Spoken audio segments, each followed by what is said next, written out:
You guys can send me $20 on Cash App or Venmo, or I'm calling it a night. Just trying to make money in general. To be able to go. Mackenzie. Like, if 8 people got together and sent me 100 apiece, like, that's literally my rent, bro. So today we're going to be taking a look at BegTok. And if you don't know what that is, it's basically just digital panhandling, asking random strangers for money while you sit on TikTok live streams. It's very odd to me, but somehow works. People donate so much to these users that they start becoming rude and demanding more money just to keep the live streams going. It's better to show you guys what I'm talking about instead of explaining it. We have a ton of stuff to go over today, along with comments from you guys from previous videos. So if you want to be featured on a future video, leave in the comments down below. But let's take a look at what I'm talking about. You guys can send me $20 on Cash App or Venmo, or I'm calling it a night. Cause yeah, this is not happening to me. I'll put my Cash App in my Venmo and I'll give you guys 5 minutes, and then I'm gonna get off if we can't beat it. Cause I'm not doing this tonight.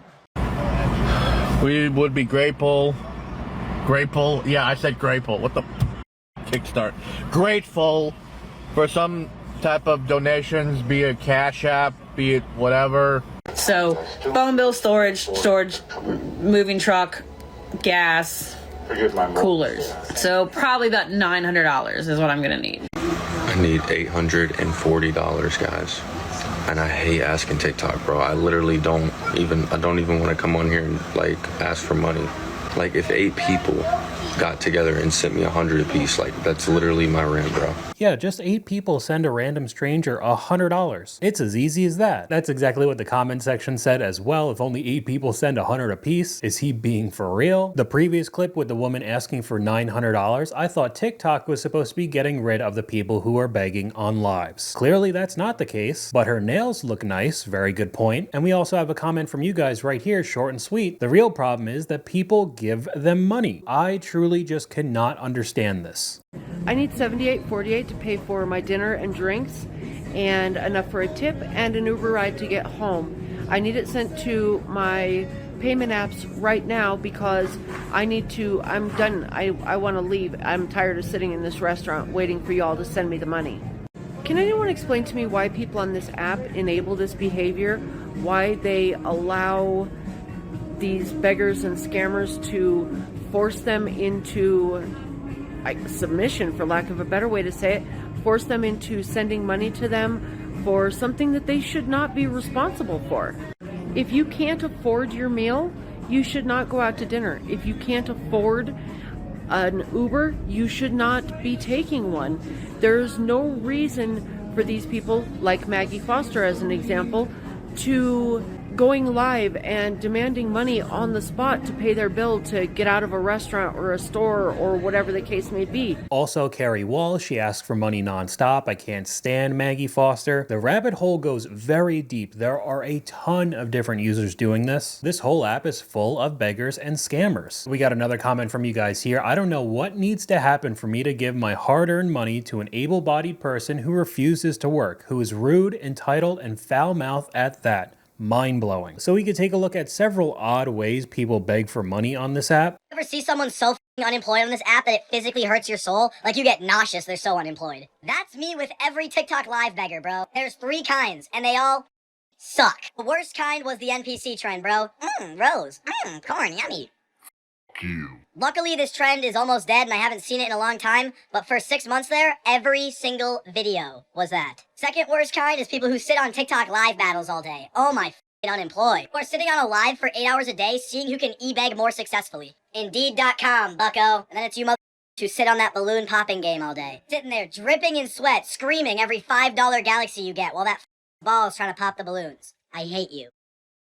Okay, so watching this video, I didn't even know the balloon method, but what we have up on screen right now is the NPC live streams. A person will just sit in front of their phone on a live stream saying the same couple statements over and over again, like an NPC in a video game. I don't know how this is entertaining people, especially watching it for a long period of time and then for some reason donating money to them. Then we could go over to the TikTok live battles that are exactly that, 2 people against each other, where the only battling that's taking place are the users strangers donating to each one of the creators, and whoever gets more money during this stream ends up winning and nothing else happens. And here's the one that I didn't know about. Basically, a person's just sitting there begging for donations, and when they do, they put a little bit more water into a water balloon until it ends up popping on them, and then they overreact about getting water on themselves, and the cycle continues. Now, before we get to the rest of the video, I know that there are a lot of content creators that bank on donations, especially Twitch streamers, YouTube streamers, and I think that's fine. If you want to donate to those types of creators, at least they're putting out entertaining content. The live streams where creators just sit there and demand money from people is wild to me. Like I said before, I don't get why people donate, but we do have an interesting story right here, a comment from you guys. Polish TV showed a documentary about those TikTok lives where basically people battle and ask for money without any real content. One lady said that she's addicted to gifting, which is just donating, because she goes up in some stupid rank, and when she enters the live, it's shown at the top of the list, as if she's somewhat more important or a VIP. One person confessed that they took out a high interest loan to support some of these random creators and buy TikTok gifts.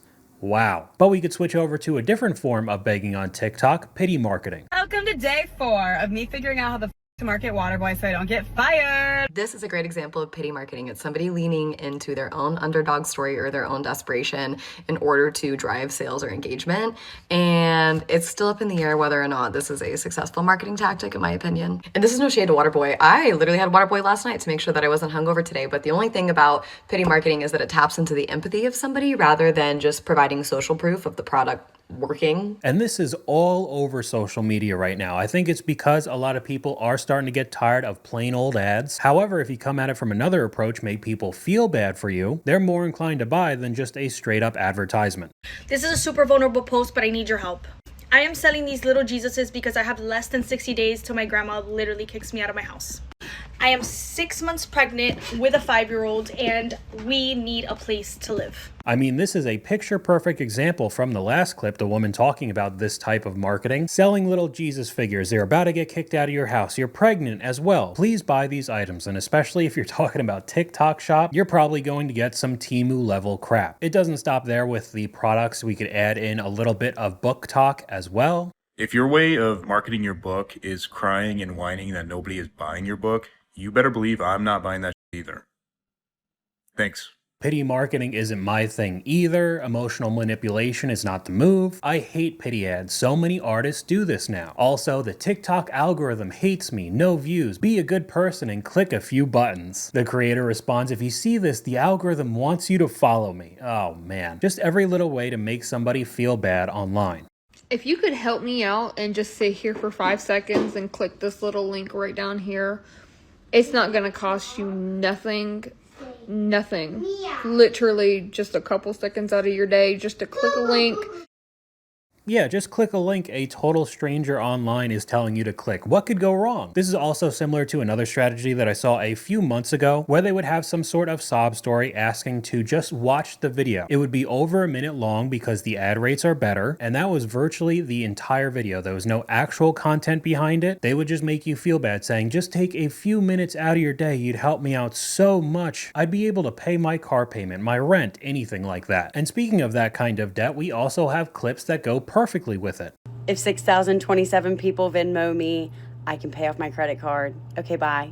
I wish I could get a free donation of $20,000 to pay off my debt. I just need $36,000, no biggie. If 1,600 people Venmo'd me, I could pay my rent and buy Christmas this year. You could buy the entire holiday for $1,600? I'd rather the credit debit. Just an overall solid sentence there. My forever home went up for sale today. Financial situations change and dreams are crushed. If only 110,000 beautiful souls could send $5, I wouldn't have to sell this home. Did she casually just ask for $550,000? Yes, she did. You're asking for $500,000. No more begging on TikTok. We all need $5 right now, babe. I guess you're going to sell it. The TikTok bank is closed. Just realized if 5,000 people could send me $1, I could pay for a new engine for my Bronco that I've had for less than a year. Probably should have watched a lot of the car videos on my main channel talking about the Bronco. If you could afford a relatively new Bronco, you could afford an engine. Good luck, bro. I'm saving my money. Ladies and gentlemen, that's why it's important to do research before you buy a vehicle. Good luck. The creator responds, I'm just a girl. Half of us can't even afford a Bronco and you want us to buy a motor for yours? The creator responds, I already have the motor. It'll be done at the end of the month. Thank you though. So you're legitimately just asking people for money to pay for your motor when you already have the funds to do so. These type of examples just don't stop. POV, my Uber driver cried the minute I got into the car about how she didn't want to do my ride, but needs the money, and sobs for 38 minutes straight about how she was scammed for $500,000 just to find out allegedly she was trying to fool me into giving her a large tip. I've reported this to Uber. This is crazy. Dry begging makes me so uncomfortable. Okay, so we'll just switch over to some of the creators that are calling this out and logging everything.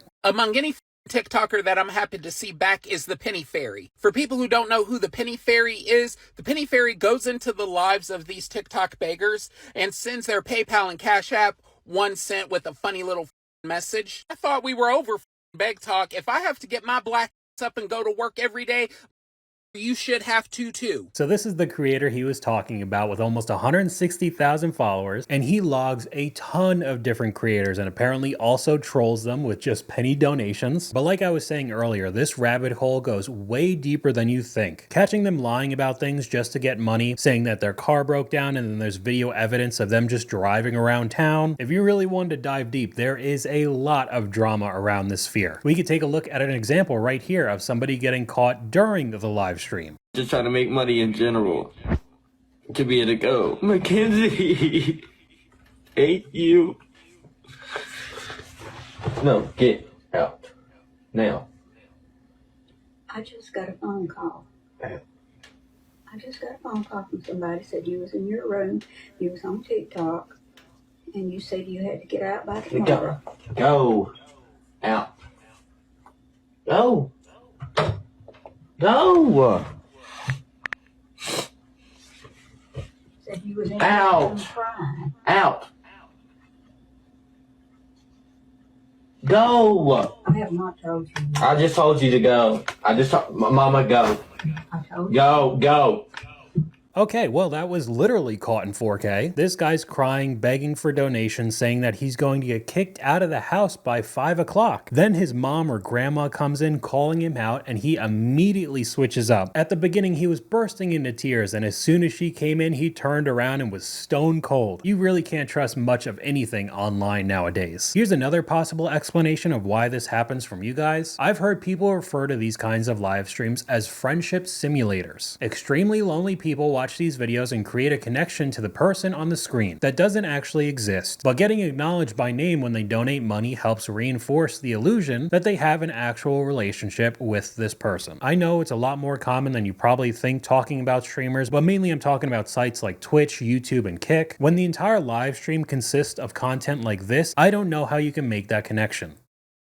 Let's go. Come on, y'all. Thank you, Juju, for the rose. Y'all, we have 400 people in here. Come on. Thank you, Allison, for the rose. Thank you, Allison. Thank you. It's nice to you, too. Y'all, once we get to 10,000 likes, I'm going to show y'all the next cologne I'm going to be wearing. Thank you, Juju, for the rose. Y'all, only Juju is sending gifts. There's 400 people in this live, and only 4 of y'all send gifts. Come on, y'all. We got to pay rent. Come on. Who's actually sending gifts? Virtual panhandling should be studied at the highest level. They act like we owe them, like your rent is not my problem, and people are just tired of seeing this pop up on their For You page. And if the video start with, I don't usually do this, they a motherfucking lie. A dirty lie. They do it. They about to start begging, hurry up and start scrolling. Get the out of here. Now, I wanted to finish off this video with a different form of begging coming from TikTok itself. If you've used the platform and uploaded videos at all, you've probably seen all of these types of notifications. Congrats! Your video got 500 views. Pay $20 for 500 more. You're getting really high engagement. Let's keep it going. Pay to promote. People love your video. Pay $20 so they can see it. This video has potential. Pay us $20. So if you have the entire app trying to constantly get you to pay for promoted views, do you really think they're going to do anything about these beggars? Unfortunately, I don't think so. And the more people that donate, the more creators you're going to see pop up every single day. But that's all I got for you guys today. Let me know what you guys think in the comments down below. YouTube thinks you'll like this video popping up on screen right now, but hopefully you guys enjoyed this video. If you did, please leave a like, and I'll talk to you guys later.